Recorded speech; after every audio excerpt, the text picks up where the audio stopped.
there's a short biography in the program book as well, so I only want to mention a few things and give a lot of time to her and leave some time for discussion as well. Rosi is professor in women's studies at the University of Utrecht. She's won several prizes and recognitions that probably could already fill the half an hour that we have if I started mentioning them all. Interdisciplinary philosopher at the intersection, yes, that's what we're going with. I hope they will do. The social and political theory, although it can't go wrong really, because there's so many things that you work with. Cultural politics, gender, feminist theory, and ethnicity studies. And your focus really has been on concept of difference, but you also don't go away. No, I was just thinking of something. You also have a brand new book out. There's flyers downstairs. The Posthuman, and I understand that's what you are going to talk about. I just thought of the flyers. Lovely. Thank you, Bettina. I just thought of the flyers. Yeah. Good morning.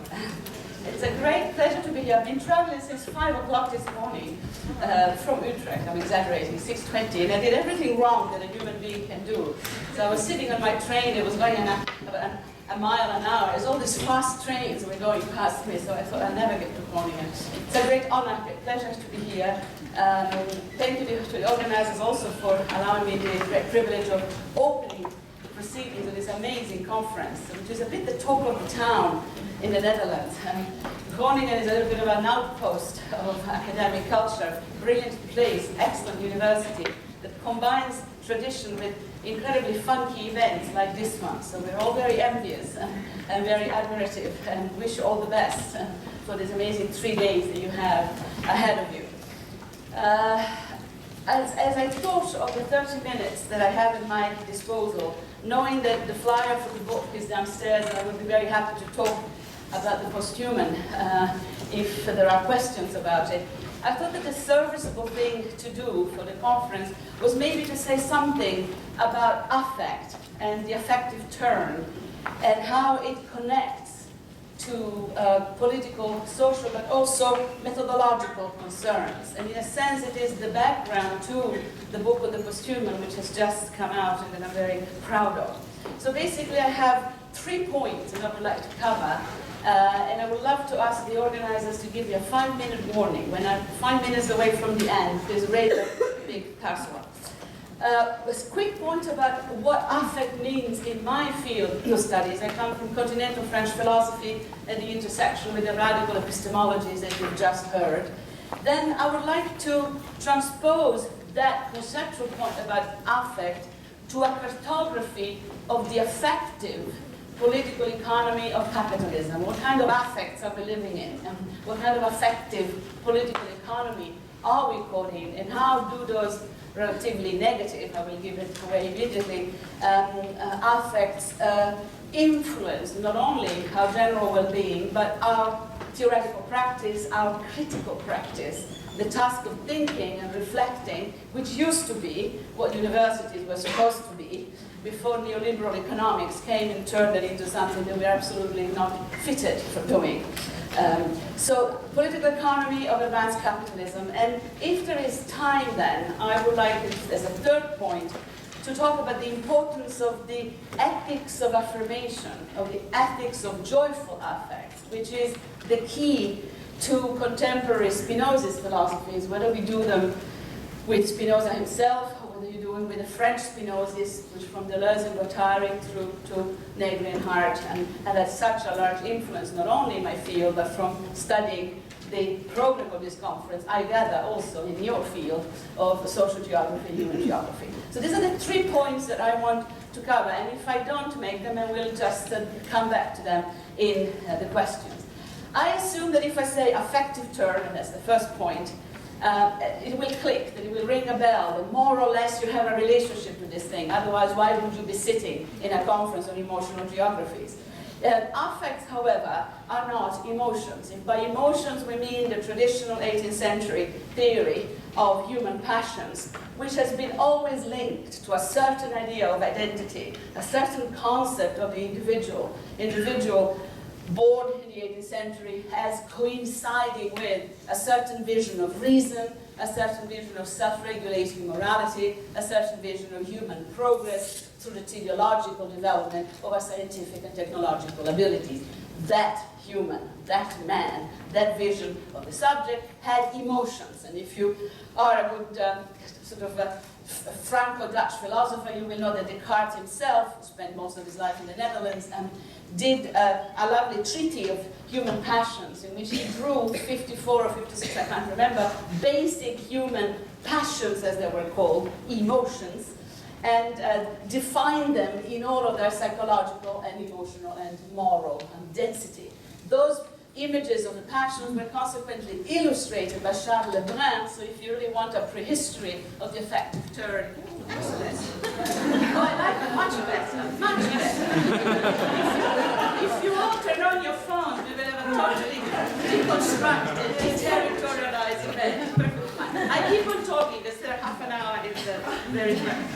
So if you want a prehistory of the affective turn, you look at Charles Lebrun's illustrations of the Cartesian passions and the difference between anger and rage, between gratitude and ecstasy. Extremely funny, very cinematic, but it gives you a sense of how complex and how very well documented both the concept and the history of the emotions are, certainly in philosophy and in all the derivatives from it. So we need to take a critical distance from the emotions as being part and parcel of a long history that had reason and emotions, the mind and the body, negotiating with each other within the frame of classical liberal individualism. The point of the affective turn is to leave this behind.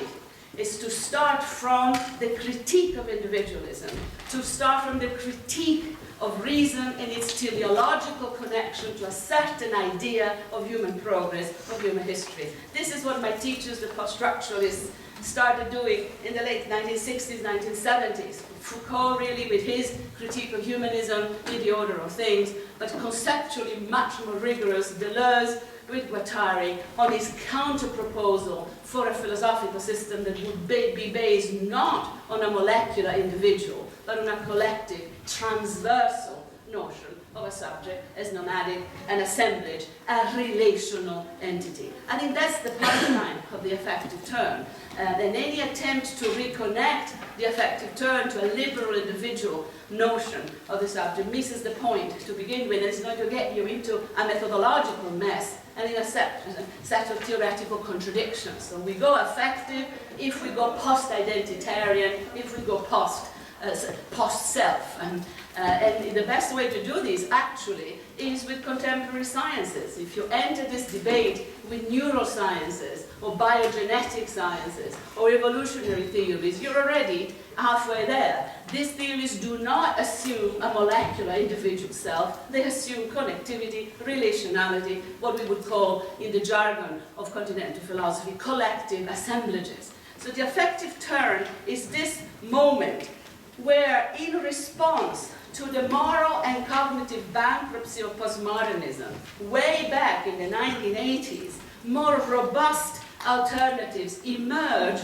from within that same generation.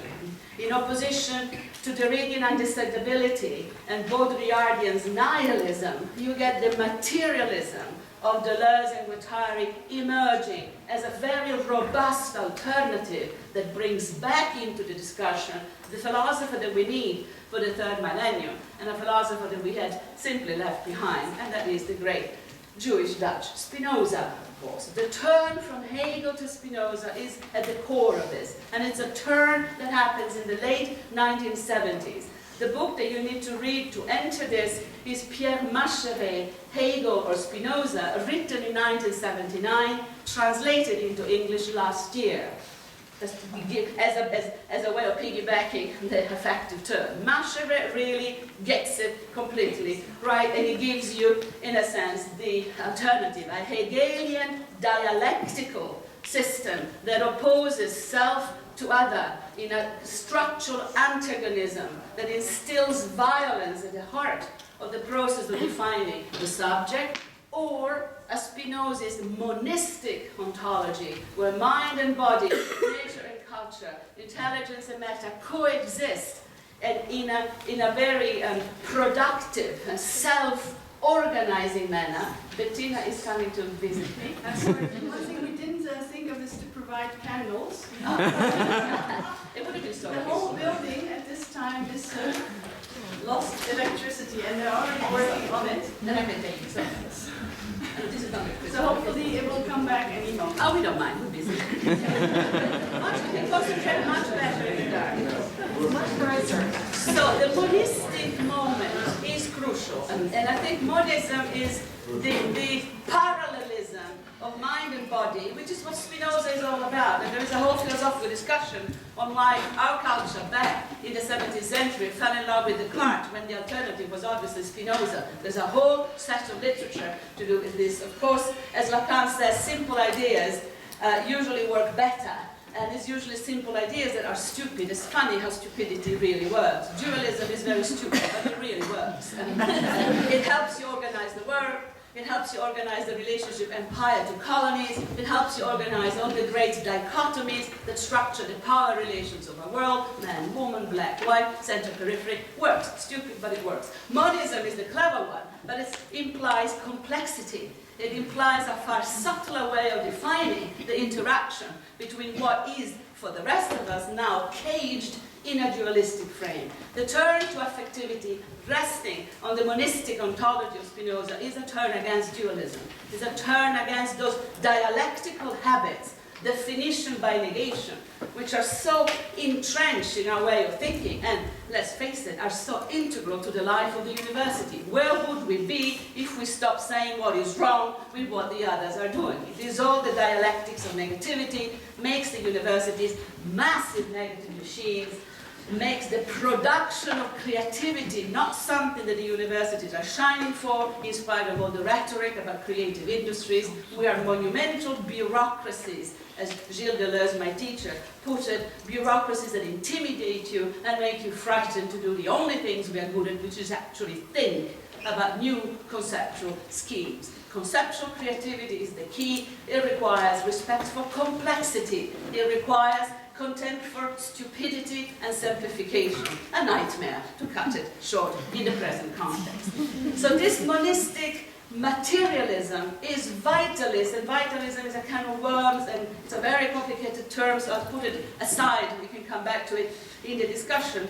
It's vitalist in the same way as Denis Diderot, an 18th century French philosophy, is vitalist. It recognizes the intrinsic intelligence of matter, the intelligence of all that lives. And here we have cast over us like a nightmare Hegel's dismissal of all of this as being sissy, well, he didn't say that, but as being unrigorous, sentimental, and proto-mystical. It lacked scientific rigor, and this is why Hegel dismisses Spinoza, and that dismissal cost Spinoza a couple of centuries of oblivion in the history of philosophy. Contemporary neo-Hegelians, clowns like Zizek, serious thinkers like Badiou, are repeating this gesture, dismissing the Deleuzian vitalism as being proto-mystical, out of the world, as Peter Hallwood writes in his unfortunate analysis of this. This is a very unfair and very, very superficial reading of a very complex issue, which is how do you think monism and the self-organizing nature of matter without falling into platitudes about spiritualism and other worlds. And I think that's why I said, enter this discussion with neurosciences and you are in a better place. Spinoza made great effort to make it clear that the thinking, the parallelism of mind and body was not a way of avoiding thinking about the difficult things, conflict, disagreement, contrast. On the contrary, it was a perfect way of entering the issue of negotiating with differences and negotiating with disagreements. And this is the point I like to make at the end, if I get to it, the importance of an ethics of joyful affirmation, which I repeat, does not avoid conflict, it deals with it differently. And the great merit of my teachers, Deleuze, Foucault, but Deleuze especially, is to make us think again about the Spinoza's monism as a vitalist self-organizing concept at a point in time when our science was just taking off with precisely the same concept. The birth of biogenetics, the rise of contemporary extended network cultures, IT included. So it is a very fortunate dialogue that is written in there, and critical theory took about 20 years to see that, because we spent 20 years caught in the linguistic turn, which is the other school of post-structuralism, the school that from the neo-Hegelianism of Lacan, Lacan did Hegel with Hippolyte and Kojève, the French readers of Hegel, from the Lacanianism of the Hegelianism of that Lacan goes into Derrida, from Derrida into deconstruction, rages through humanities faculties, especially in the United States, influences cultural studies, gender studies, the Butler phenomenon, and we all get involved in a huge linguistic frame discussion, which is completely on the other side of this tradition. I want to defend very strongly the proximity, but also the difference between the two strands of post-structuralism. And if we start from the Spinoza's Deleuzian, you are already in a universe of materialities, of matter that self-organizes, so it is vital in the same way as the Diderot's world is vital. Diderot is my favorite philosopher by a long shot. The great British translator of Spinoza understood that, and I don't know if you know, but she's an incredible woman and an amazing writer. They wrote under a male pseudonym, but she was a translator of Spinoza, and that is George Eliot. And if you read Middlemarch, or The Mill on the Floss, you are entering a universe of geometrical causes and effects that are much broader than the single molecular individual. So you already know all of that. You probably just didn't connect the dots. But the massive mind that was George Eliot talks about the unity of matter, the roar that lies on the other side of silence, she calls it, the roar of infinite energy, the self-organizing energy of matter that, of course, settles down, becomes actualized in finite forms of matter, of which human embodiment is one of the multiple expressions. So read Middlemarch again, and you will have your introduction to this very kind of, I think, very counterintuitive philosophy, but it's only counterintuitive because we've been formatted by dualism for so long. If you just do the detox cure and sort of leave the old conceptual habit to the side, which is what philosophy should do today. We should have detox clinics and say, you used to think like this, forget it, now we think like this. We should have fundamental theory labs, and we should have experimentations with different way of thinking in order to come to terms with enormous changes and transformations that we are undergoing. So the point about this, and my first 5-10 minutes on the affect are over, is to recognize the material but vital nature of what we call out of laziness the self, is to acknowledge the relational nature of that self. There's a lot of literature in your field that talks about relationality, and you have a long history of this, I understand, in human and social geography. Relationality in the philosophical tradition of affect is ontological, it is foundational. At the beginning, there is a relation with something. Air, water, and earth is a pretty good beginning. The placenta that connects you to the mother's body is a pretty good beginning. All the rest that happens and you pop out is a really good beginning. Intermediary steps of material transitions and transactions and transpositions that make us able to function in the complex environmental and social context into which we are trying more or less to evolve. So to recognize that at the beginning is the relation with the monism, the vitalism, all the things that I mentioned, means that the starting point, the location that you start from, is fundamental.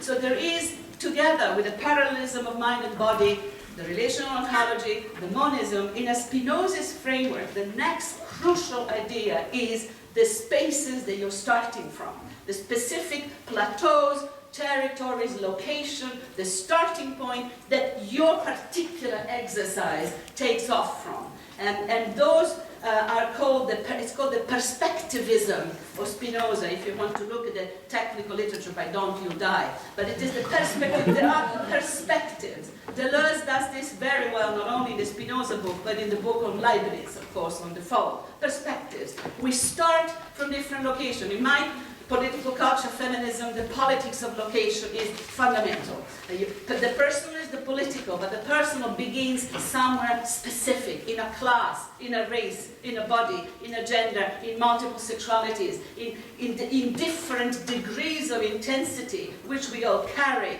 within the frame of infleshed existence that is our body. We differ profoundly, dramatically. And here Nietzsche, with all the complications of his pedigree, is a very crucial author to allow us to think the differential nature of the common flesh that we inhabit, let alone the common cultures and that we also inhabit. So perspectivism starting from somewhere specific locations. And almost everything in the affective turn depends on your point of entry, where you're entering the discussion from. So mapping that point of entry is fundamental.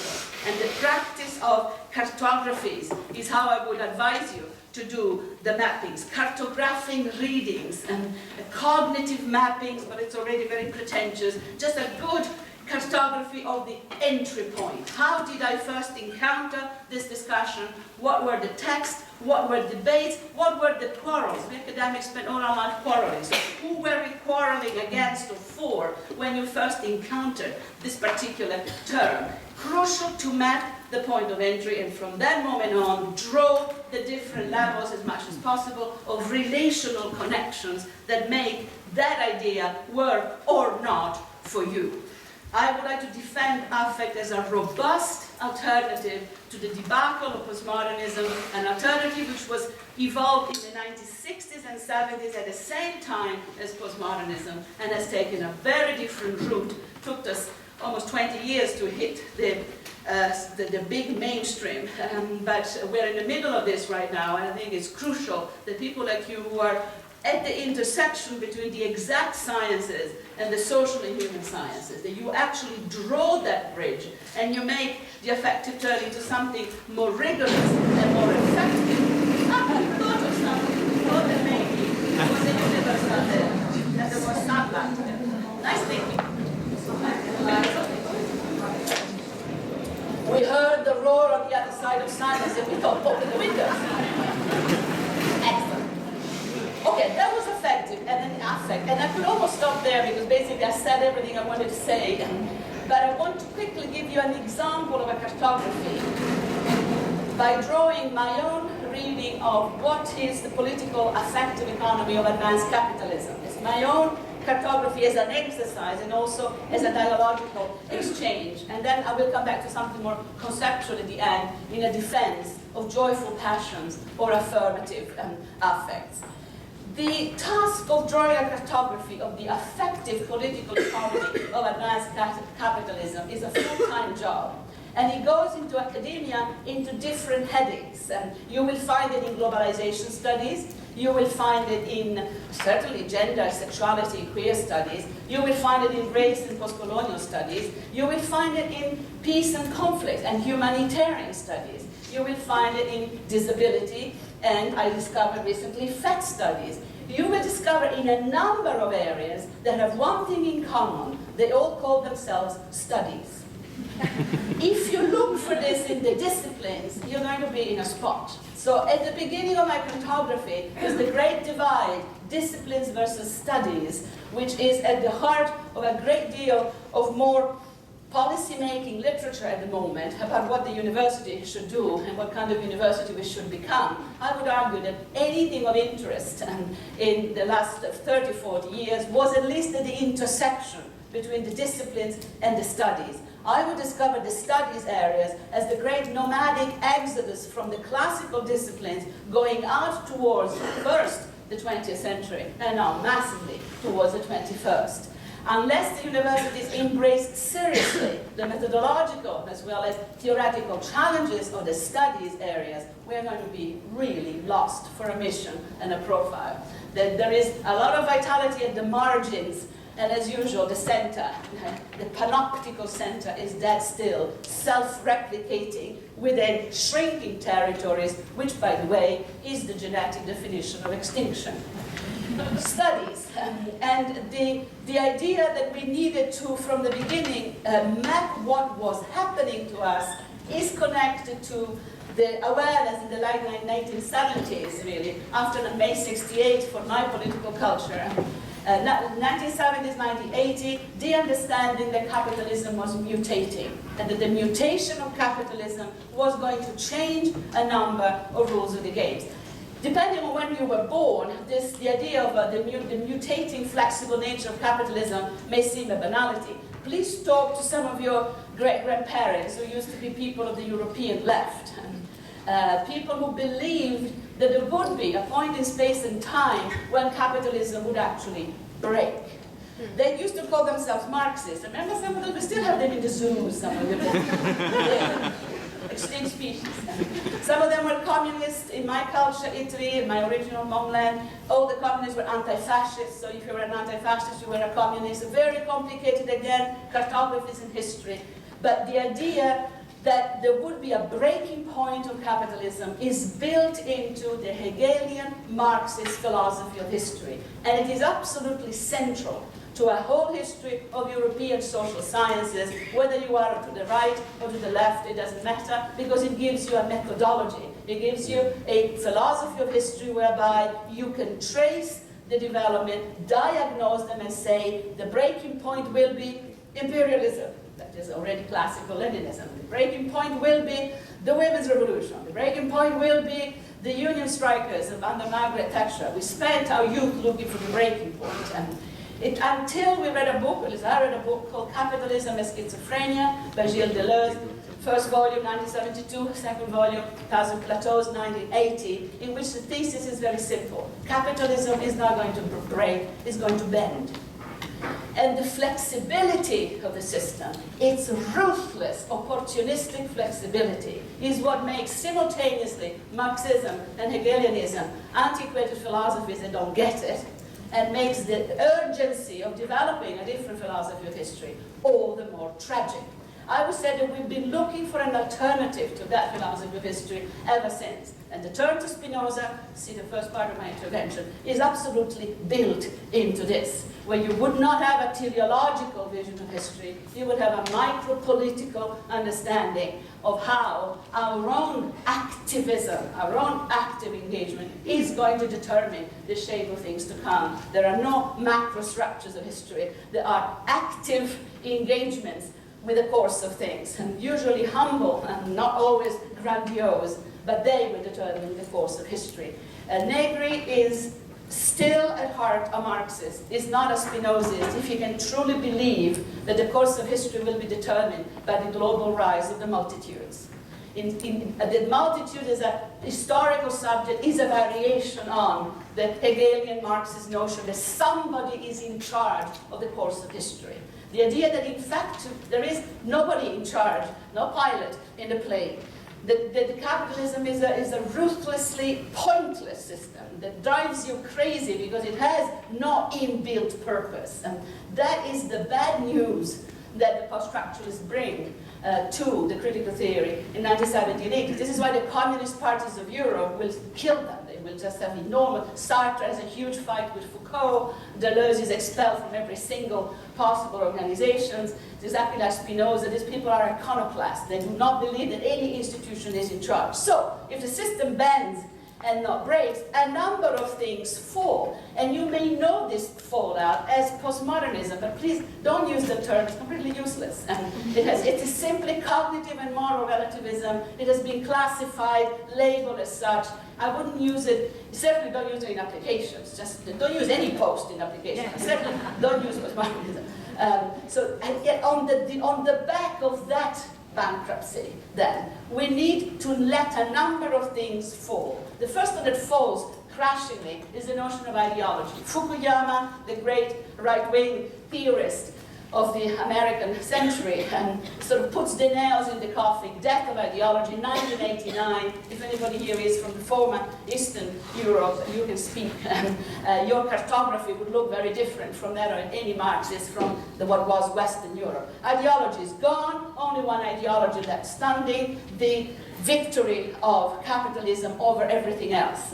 So the end of history, in a Hegelian sense of the term, the absolute synthesis, fully triumphant capitalism. Fukuyama, lovely, a bit delirious, a bit self-satisfied, but it certainly dominated the discussions and contributed to the major affect of capitalism, which is mourning and melancholia, the death of ideology, the death of Marxism, the death of communism, the death of... You can keep the list going. You can just keep your own cemeteries. And the decline declaring the obsolescence, the disappearance, the useless, the irrelevance of multiple ideologies. It's been a full-time job since 1989. And they're now in the middle of not only the death of the European Union, but as honest for keep your death going. Among my list of studies areas, I'm very happy to report that death studies is up and running. Bath University has a whole MA on it, very significant. The next thing that dies is the notion of the future. If there's no ideological vision of where history is going, the future becomes a very fuzzy thing, a very uncertain thing. And the future is a profoundly modernist idea. The idea that of progress, that tomorrow will be a better day, is profoundly modernist, and profoundly sort of Hegelian Marxist. There will be a tomorrow, and it will be rosier than what we've had until now. The inability to dream up possible futures, the closing down of the social horizon of hope, is one of the first affects that comes in at the back of the death of ideologies. Nowhere to go, capitalism is all we have. I got claustrophobic immediately thinking, okay, this is all we have, fine. Some people started space exploration thinking maybe life on Mars is an alternative.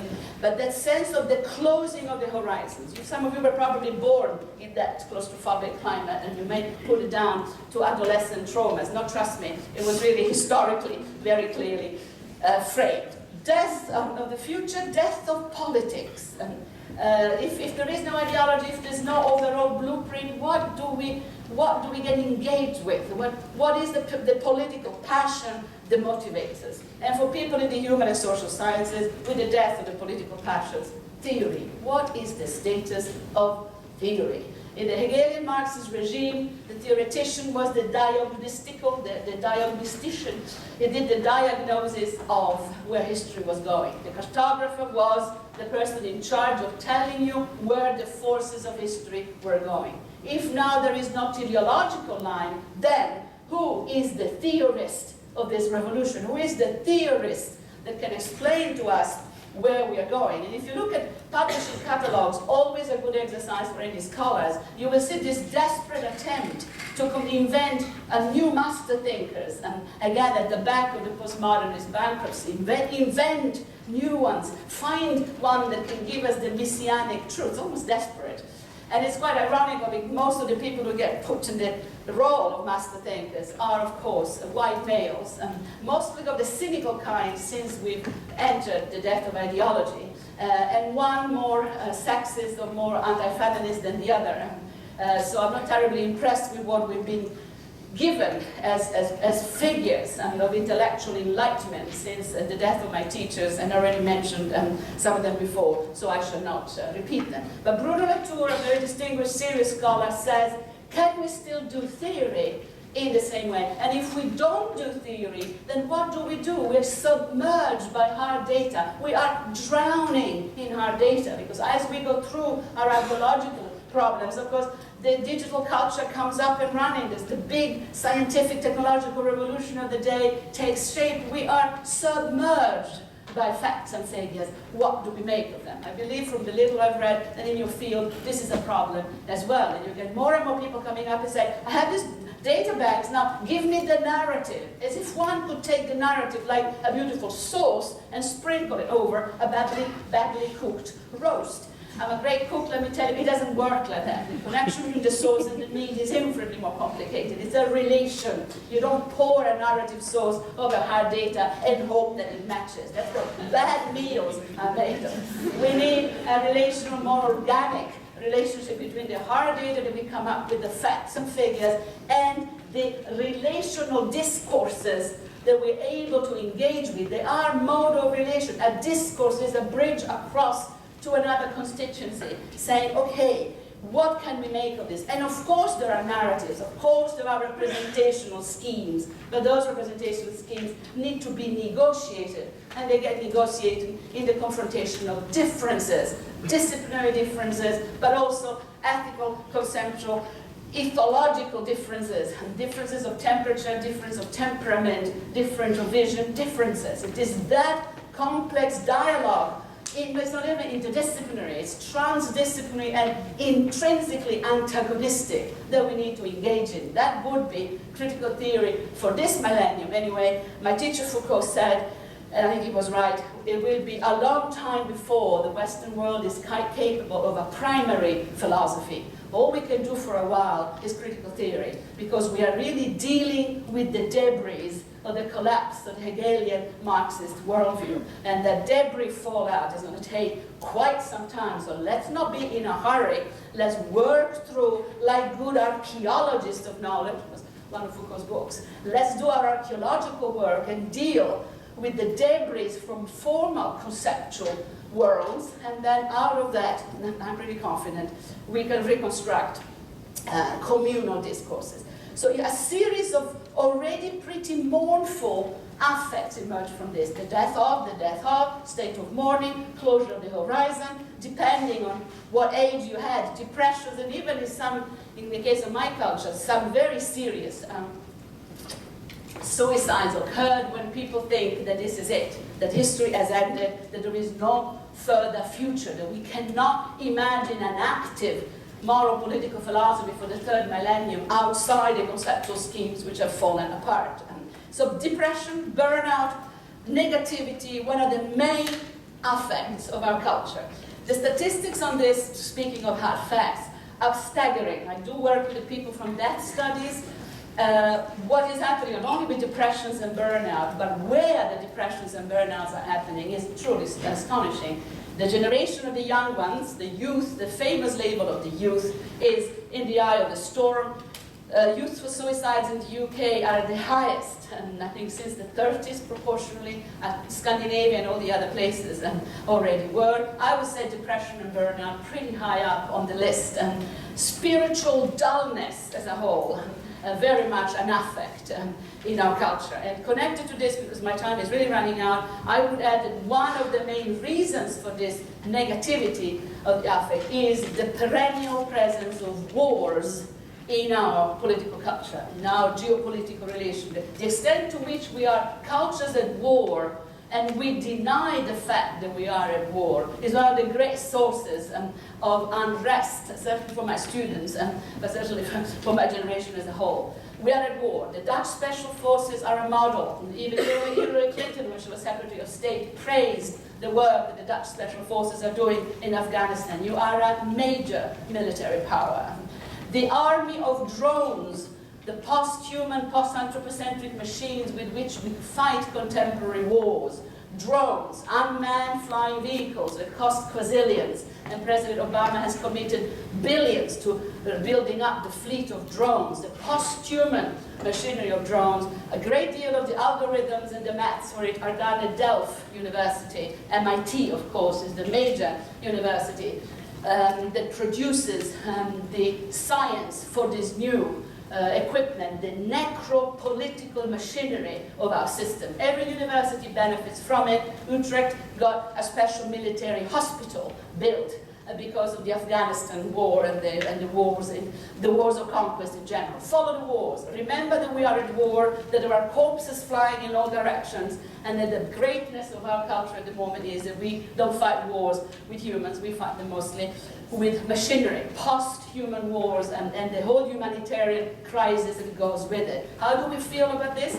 The denial of the extent to which we are warmongering neo-imperial powers, and the extent to which our military technology is incredibly advanced, with the universities digging in there, is one of the realities in my cartography. This will be one of the very first things that I would write down. I work for a state bureaucracy, I work for the army, really, at the end of the day. While all of this definitely negative stuff goes on, the other flip side of our system is the euphoria of biogenetic capitalism. And this will be probably the last point I can make with any degree of conviction, given the time requirement. While all this goes on, advanced capitalism mutates into a system that both commodifies and to a very large extent now produces forms of life. All living matters. And what constitutes capital for our culture is the informational code of all that lives. And I'm talking about Dolly the sheep, as well as, of course, the human genome, but that's kind of prehistory. And all living species, all matter is the capital that capitalism actually needs to profit from. It starts with the exploitation of nature in all of its, what we used to call nature, in all of its forms, but that's already old history. With the new technologies of today, with nanotechnology, with biotechnology, information technology, cognitive science, the new synthetic biology, we are producing the very materials, the very matter that we are consequently using to reconstruct species lines. Of course, it's all under the cover of health and well-being. But just follow the biogenetic budget of Groningen University. I would like to know what your medical faculty gets. I can tell you that Utrecht runs on this. And reconstructing all that lives, bios, life itself. What Nick Rose, that used to be at LSE, now at King's and Nick Land, calls the politics of life itself. And the politics of life itself is the informational, computational, depending which life form, codes of new systems, which we are to a very large extent manufacturing ourselves. And that is capital. This is why we don't need to produce anything else. We don't have a single factory in sight. What we produce is the codes of life itself. So transformation, circulations of codes, farming data. Facebook, have you got Facebook? Good, you've been farmed. Somebody has already farmed you. Your data has already entered a global circulation. Mark Zuckerberg is very grateful you made him a trillionaire. And forget privacy laws. This is a much more structural vampirism of all that lives. This creates a discourse of great euphoria about the endless possibilities of reconstructing life and rearranging life. But that euphoria is immediately matched, or needs to be matched, by the necropolitical governmentality that I already mentioned to you. If it is the case that we can reconstruct entire lines of seeds, cells, animals, if all of that is under our control, Foucault's very insightful questions, biopolitics is not only about who is allowed to live, but who is let alone to die, becomes absolutely a reality. You cannot do the biopolitical without writing in immediately the necropolitical side of it. Some species will die, the extinctions of other species is a fait accompli. The contradictory discourses we have about animal rights, on the one hand, cloning animals, reconstructing them, manufacturing oncomouses so that they can grow the extra organs that we need for all kinds of medical intervention, and on the other hand, giving animals human rights, totally the humanization of animals in the legal terms, the total exploitation, and their subsumption into a biosynthetic system on the other. The contradiction of animal rights gives you the schizoid character of the system that we're in. So there is euphoria, there is optimism, but about this particular understanding of life, the biopolitical management of all that lives, which includes the management of dying. Conclusion, we need an ethics of joy and affirmation. We need to go back to Spinoza, we need to go back to Deleuze, and it sounds silly. It sounds like one is a demented little hippie. Oh, let's all be happy and relate to the grass. Not what I'm saying. The cultivation of the ethic of affirmation is a serious and complex matter. In 2 words, we need to cultivate the social, human, posthuman, non-human relations that empower us to act and to grow and to relate further. It's the increase in our relational ability that is, according to Spinoza, joy. Joy is an expansion of your ability. Sadness is the shutting down of your ability. It's very energetic. If you do yoga, you will notice. Don't go hippie, stay rigorous, or they will dismiss this. The ethics of affirmation is cultivating the type of textual, discursive, theoretical human practice that opens up possibilities for us to think and to experiment further. We need to learn to think differently about ourselves. That energy is not immediately available in our surrounding. See, the morning of melancholia of advanced capitalism. Where do we get that energy from? We borrow it from the future, we insert it in our action here and now, and we try to work together towards schemes, discourses, studies, areas that will allow us to, together, come to terms with the complexity, without giving into the depression, without becoming demented hippies, without dropping out of university, without becoming data fetishists, so avoiding in a slalom, zigzaggy way a number of pitfalls, reinserting at the center the crucial things, what we should be here for as university people. Think, and think.